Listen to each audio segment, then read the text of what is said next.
What's going on, everybody? Welcome back to the Daily Dime here on Monday. No Monday Night Football today, just basketball, but we are coming off a pretty big NFL day, Zach. Yeah, man, huge NFL day. It looked like on the prep side. And like, of course, this is how I feel like 2 of the last 3 Sundays. I've had personally just giant NBA prep days where like I'm running errands yesterday morning with my fiance. I'm like, all right, let's see what's on the board here. I throw in a couple entries. Everything hits, including a 6 pick. I think I was 1 off for an 8 pick. And like a lot of those picks were just going back to some of our old reliables, some of the places we've tried to attack of late. Like DeJounte Murray, over 2.5 first quarter rebounds yesterday, was once again 1.41x, I think, yesterday. He got it in like 6 minutes. After, of course, on Friday we give it out, and he has 0 rebounds for the first time in a first quarter all season. So I do still feel like we're in a decent groove here between NFL and NBA. But really hoping for another one of those huge nights to come here on the Daily Dime rather than over the weekend when we don't stream. But anybody who tailed those picks you gave out early last week was very happy at the end of week 18 there. And now, like you mentioned, right, we're in kind of a new time of the year. Like we still got NFL playoffs, obviously college football playoffs going on as well, but you can smell it. That's basketball season, baby. We're right in the thick of it. It's also golf season, and Yeah. got the big hit to start off the PGA season. So golf has been pretty phenomenal for us. Hopefully, we get a little bit more expensive underdog and prize picks offerings throughout the season. Might even get some pick 6 action over on PGA. In fact, there's a decent chance that pick 6 ends up being the better way to play it because underdog and prize picks like penalize correlation so much that if you just want like a bunch of guys to go over their birdies, they guard against the fact that like there are different scoring conditions, and so it can be correlated. Sometimes it's not correlated, sometimes it can be, and so they penalize that quite a bit. So we might end up with a situation where pick 6 is the best place to play PGA. We'll see what kind of offerings they give out, but regardless, fun times ahead. Also, NFL playoffs could be fantastic. I saw they already have a bunch of picks up available on Underdog, so I'm going to be taking a look this afternoon. Don't know if we're going to be placing anything just yet, but you guys can definitely expect something in the next couple days at the very latest for NFL. Want to hit them before some of these lines change like crazy, but we also have a lot of picks on the NBA side that I think we're really interested in, and then we might even get into some strategy talk and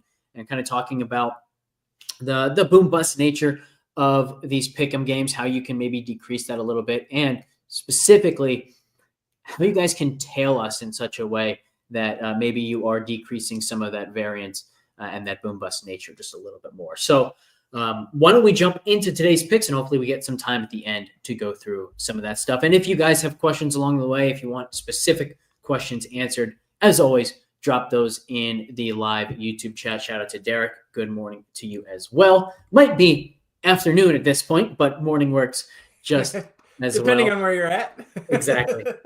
Zach, why don't you kick us off? Where do you want to go first here today? Yeah, and I do want to get that strategy talk in here, so I'll try to kind of parse down some of my typically long-winded spiels here, but I want to go to Goga Batadze. Like, speaking of some of these picks that we have been going back to over the last week or two, I'm going right to Goga's double-double here this morning. It's 1.06x. This is one I had in some entries last night, and it's just going to come down to the minutes here. So if we have more than 6 picks here on the stream this morning and you want to drop this Goga double-double because you think the Knicks are going to run them off the court here tonight, that's totally fair.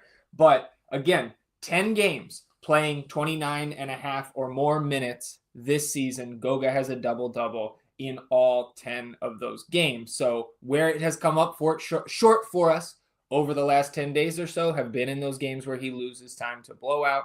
I believe it is a double-digit spread here in the Garden. Yeah, 11.5 point home favorites are the Knicks.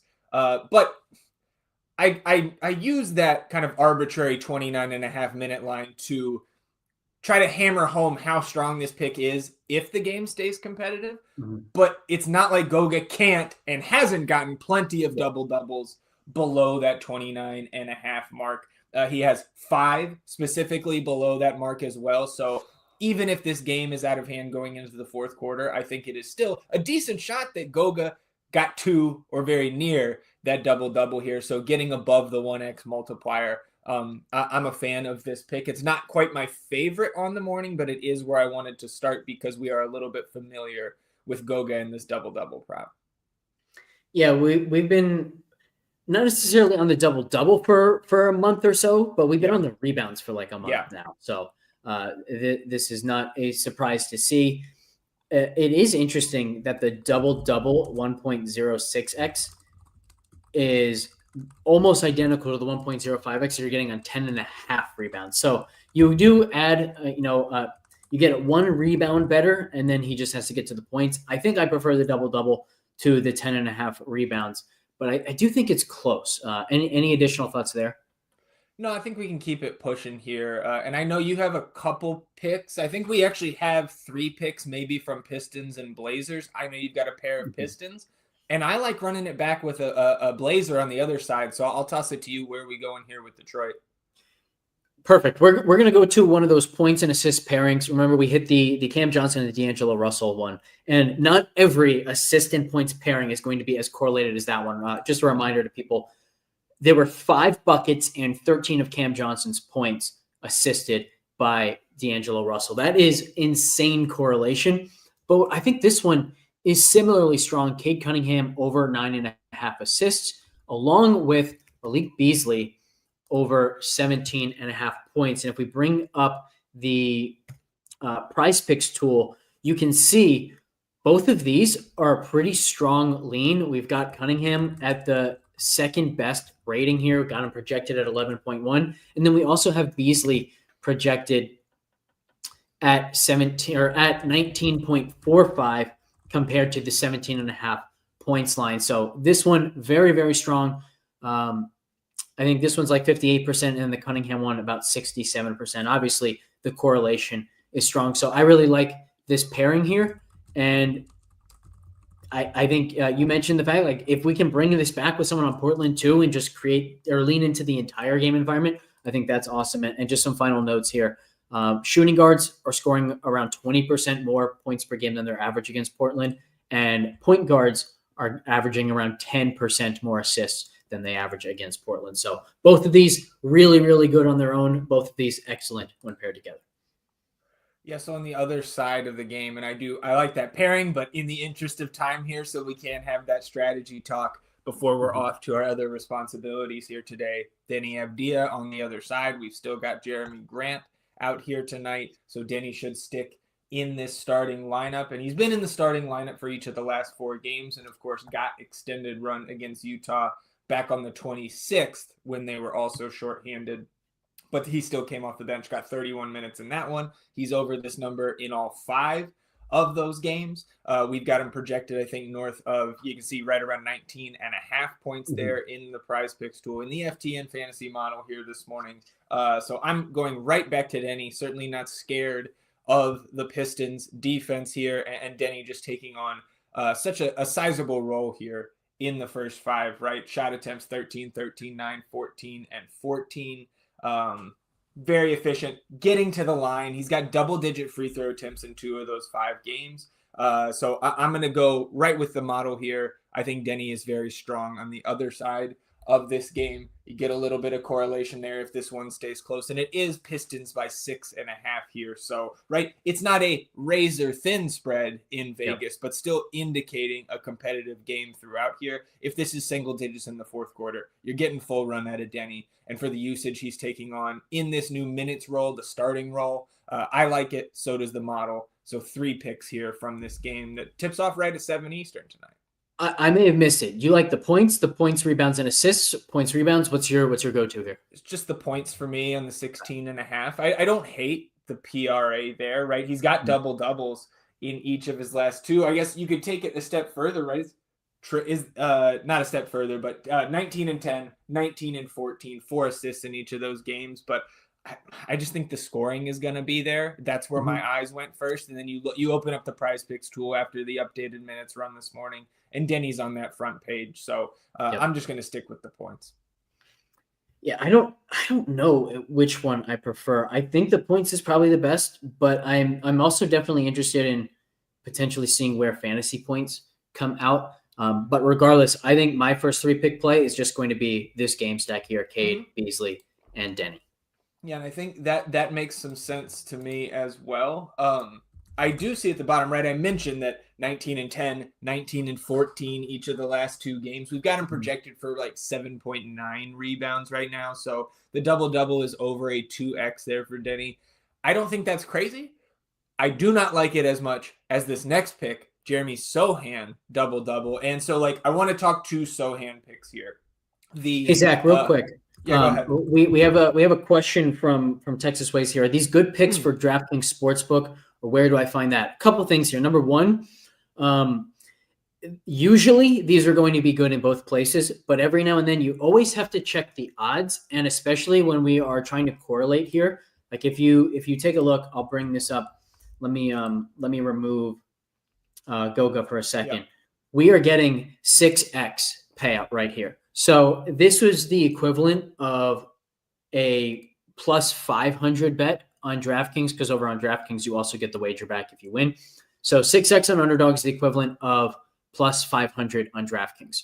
Mm-hmm. So what you can always do is go to DraftKings and see if you're getting anything in the vicinity of plus 500, good to go.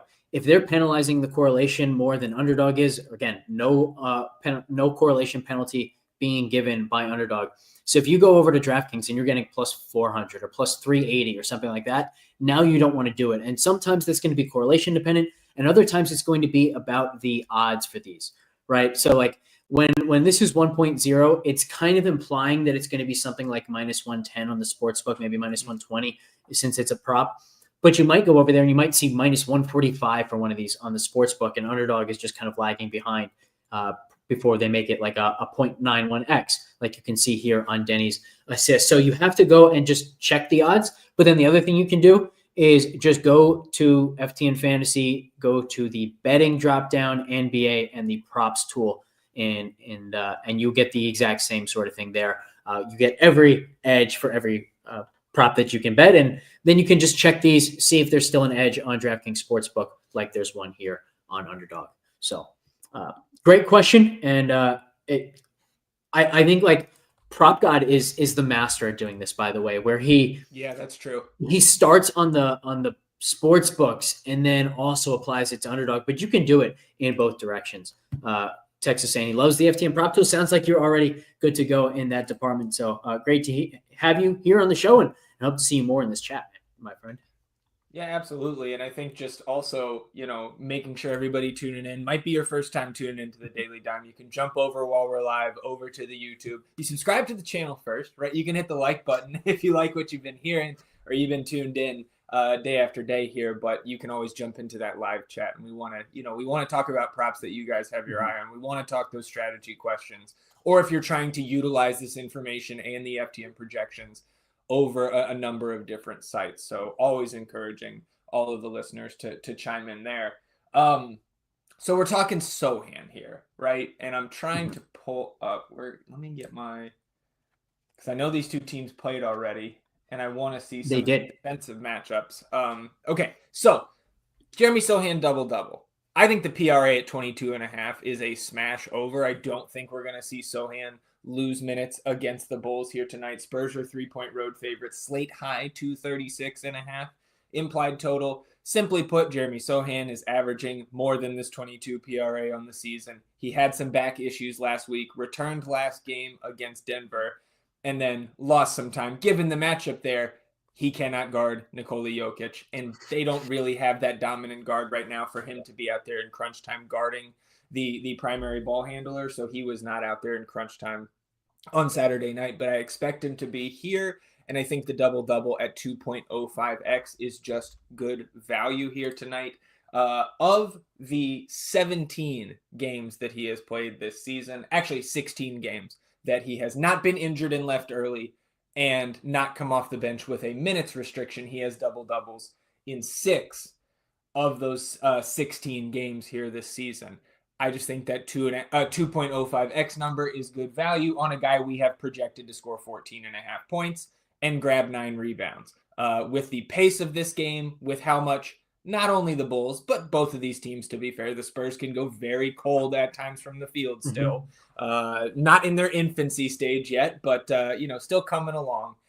I think this makes a whole lot of sense against a team that doesn't have a ton of kick-ass rebounding, a team that has basically 1 through 5 that Jeremy Sohan can guard. He can guard Nikola Vucevic here tonight. He can guard Josh Giddey, Kobe White, Zach LaVine. So I think we get full minutes here out of Sohan. So the PRA is going in all of as many entries as I can fit it in here today. Yeah. And I'm sprinkling in that double-double in some certain 3-pick entries as well.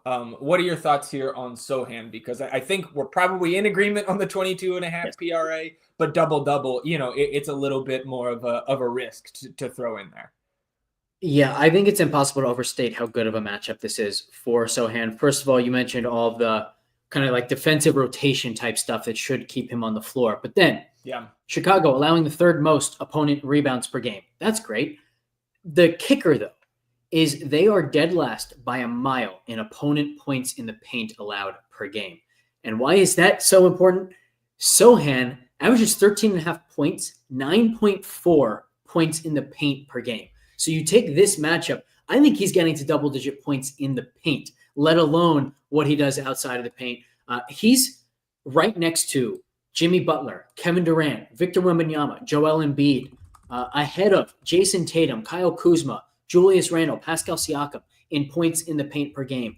He's that good at scoring in the paint. So this matchup just unbelievable for him. The only question is which props to go to. I really like the double-double at 2.05x. I don't think it should be anywhere near that high.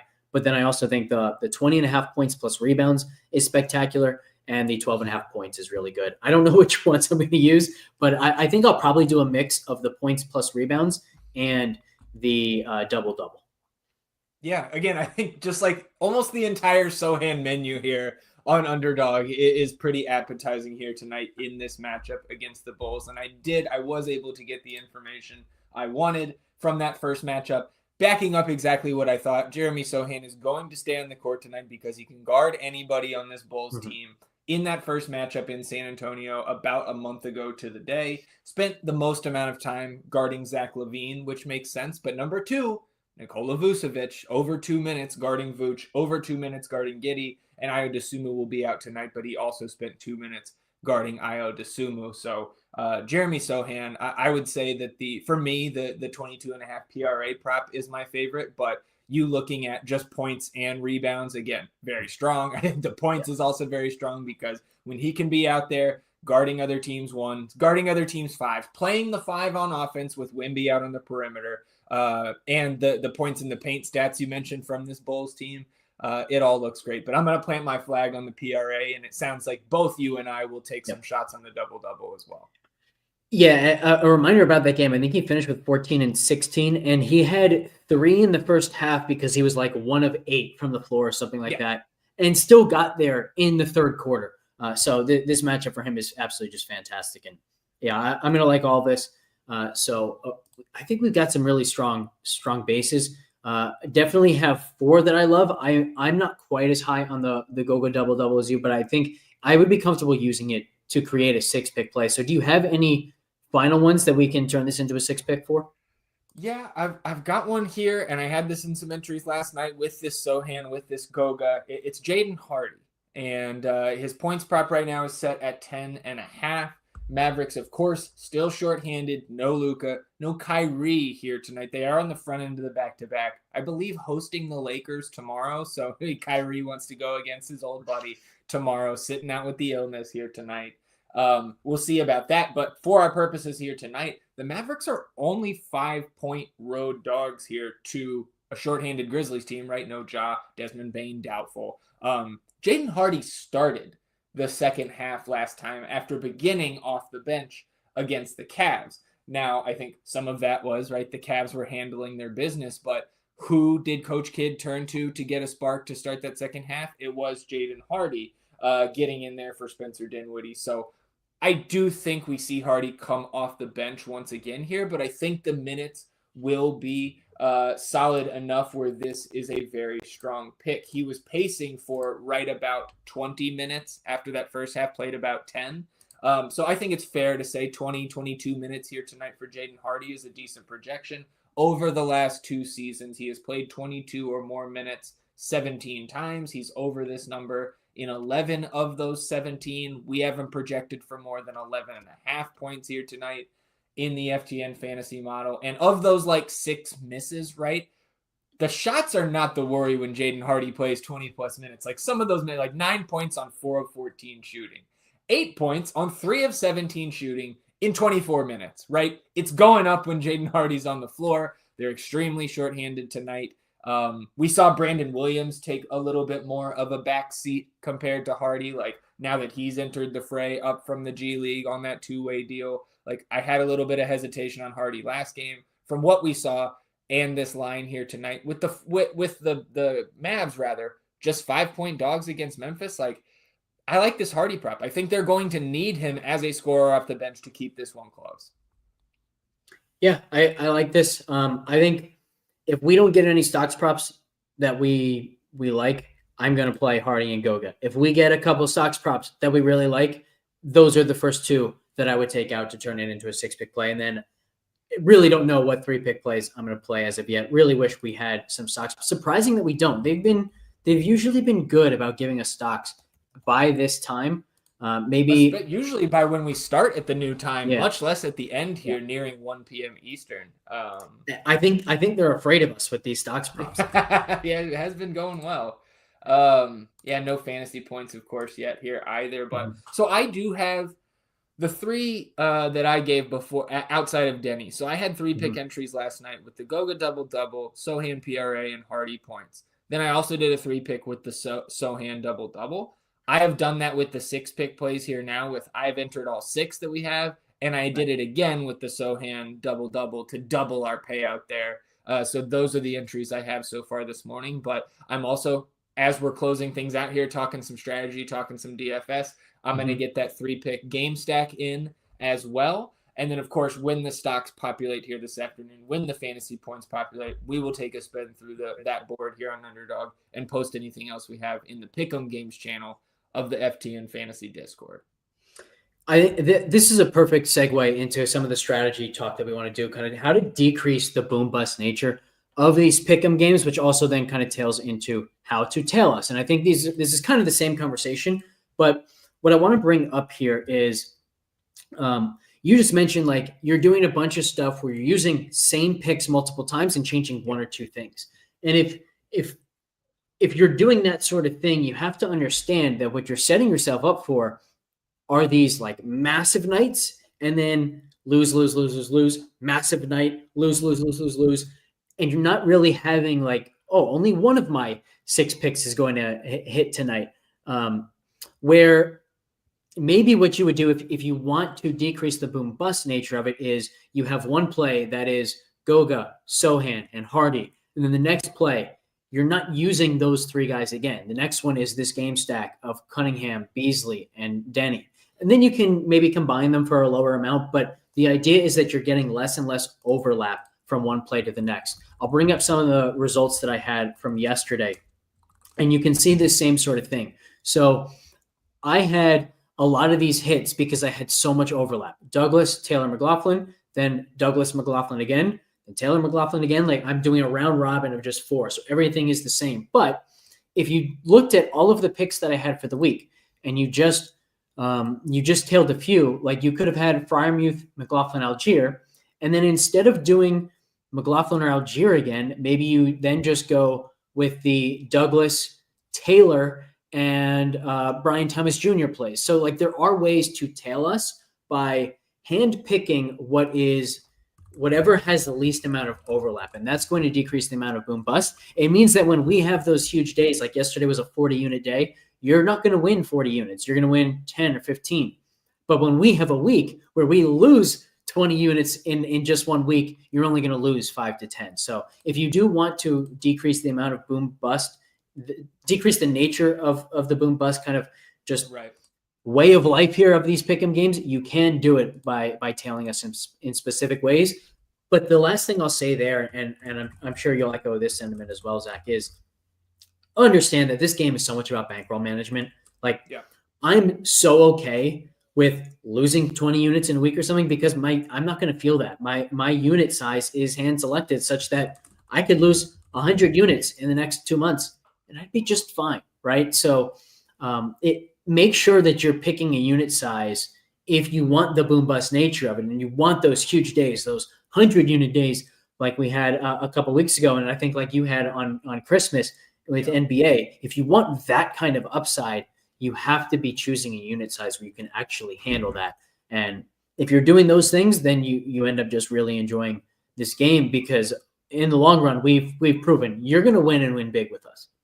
Mm-hmm. Yeah, absolutely. It's the long game, right? And so it's about adjusting that. Like if you're having those frustrations through some of the days or weeks, like you mentioned, sometimes where there's a little bit of a downturn, making sure you're kind of checking yourself, so to speak, on that side of things is always a good idea. And that's not just with props. Like if you're just or not props, but these prop parlays that we're talking about on Underdog and Prize Picks, right? Of course, it applies to your sports books as well. Of course, it applies to your DFS. And if you're taking on like all three of those things, like being able to make sure you have a handle on that on your end is of the utmost importance. That's a great point too, because I think a lot of people like myself, when I am doing NFL specifically, I do somewhat think of Underdog as like this balancing act for how insanely like high risk, high aggression type of a style I play in NFL DFS. I know that if I have one or two big hits in NFL season, I'm going to be profitable, even if every other week I lose money. And so I do view Underdog as like a way to counter that. But that means that my Underdog slips better not be all the same guys I have in my DraftKings lineup, right? So not necessarily like, oh, I have this guy in my DraftKings lineup, so I'm going to take his under on Underdog. I don't do it like that, but I do try to make sure that I'm doing different things. Or like it. I think one really good example is like I had a very strong feeling about Demario Douglas yesterday. As soon as Hunter Henry was ruled out, I felt like, okay, that number one, like Douglas doesn't play a ton because he's pretty much purely the slot guy, and they play a lot of two tight ends. So less two tight end, he'll be on the field more. And Hunter Henry's usually the go-to guy in short range. That's going to be Demario Douglas. So I had that strong feeling, but I didn't need to play him on DraftKings because his prop number was so low. So if I was right about Douglas, I was going to get paid off enough with that over 31.5 receiving yards total. I didn't need to make the same bet over on DraftKings. So just keeping that sort of thing in mind, I think makes a lot of sense too, especially because we know so many of you guys who are watching this show are doing NBA DFS as well as this NBA pick'em game. So great point there by you as well. Do we want to head over to the DFS streets here for a couple minutes before we close things out? Yeah, let me just check these comments. Zach saying, I'm so late. Can we do a review? No, you can rewatch the stream when it's over.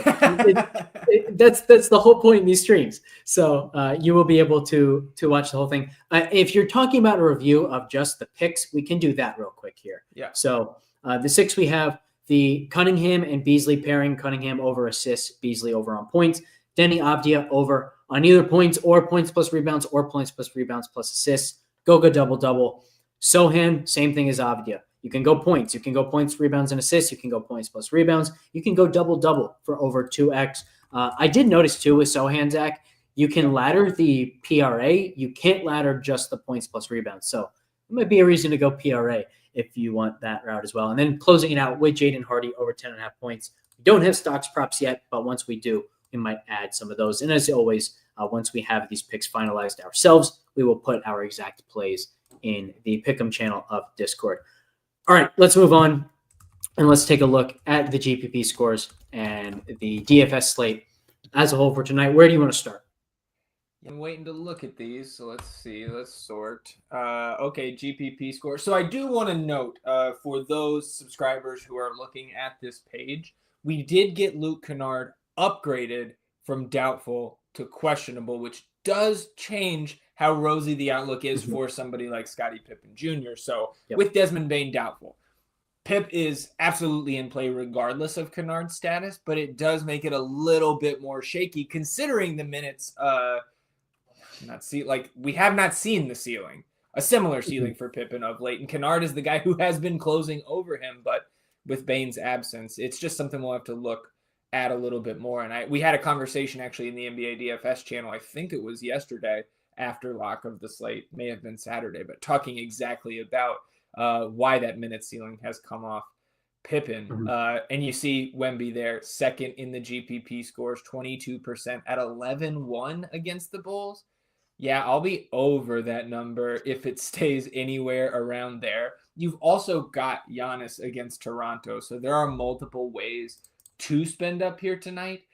You do have the power forward eligibility on Giannis, so that does also give you some additional flexibility. If you want to maybe pay down, like you can get Giannis in there, and then maybe a guy like Joel Embiid right at home facing the Suns, who for whatever reason are going to start Mason Plumlee over Yusuf Nurkic against Joel Embiid. I'm not against the move in general, but I don't know if this is the game to do it.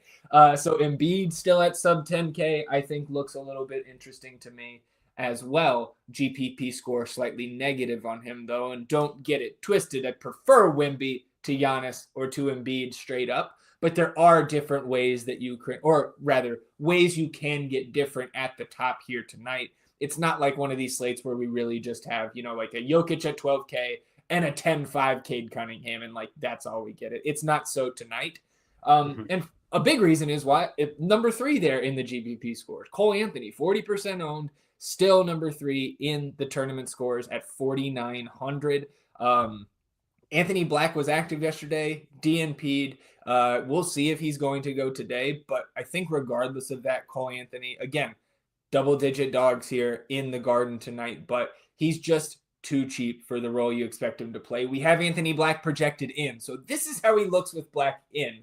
If we get confirmation that he's going to be out or he's active and just DNPs once again, like right now, 40% Cole Anthony, I would probably, like if the slate started in 5 minutes, I'd probably be around 80% in my 20 max contest there. I think that is good chalk. D'Angelo Russell could also be good chalk here, 34% in the morning run. He is questionable. If he misses, there are some other guys on Brooklyn that I think we'll have to take a look at. Ben Simmons should be back tonight as well. So Brooklyn, a little bit of a convoluted situation here this morning. That is a 7:30 lock. So we may not have the answer to Brooklyn before 7 p.m. But there's a good chance, 10, 15 minutes before we'll get some clarity. If not earlier. Talked about Wemby. Ausar Thompson is great again.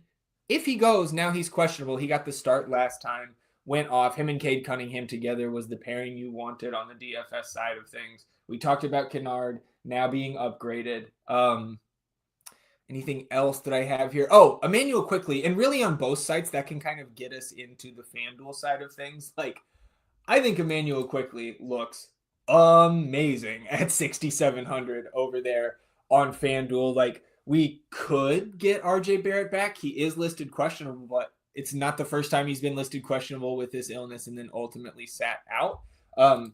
You look at the Vegas line for this game, the Bucks are 7.5-point road favorites, which again, like, it's not double digits. So I think IQ looks great. And again, like, not to say you can't play him on DraftKings. He's right around 10% projected owned. He's got a positive tournament score there.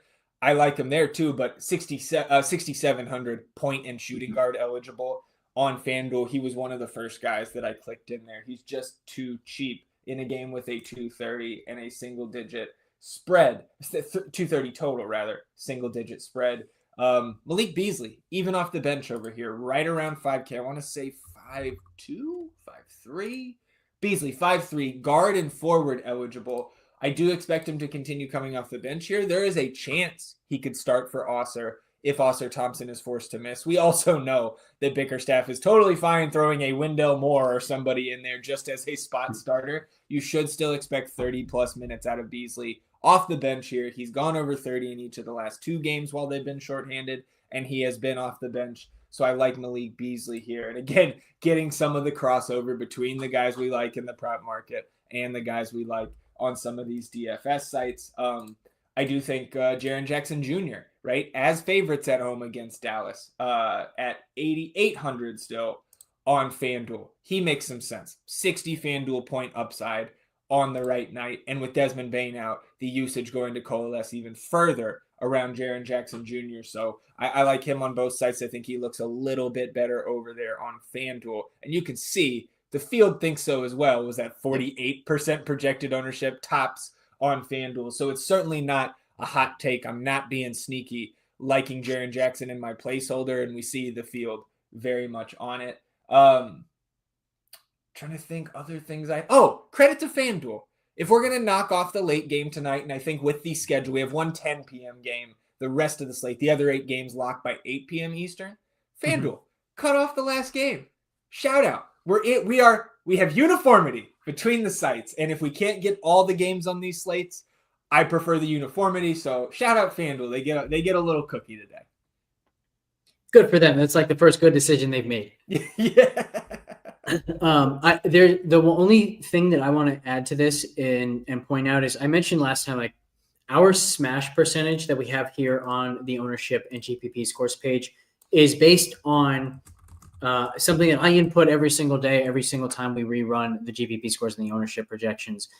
And that number is dependent on like the average value or what is a good projected value for the slate. Today's is the highest that we've had all season. These value numbers are enormous, 8.6, 7.1, 6.1.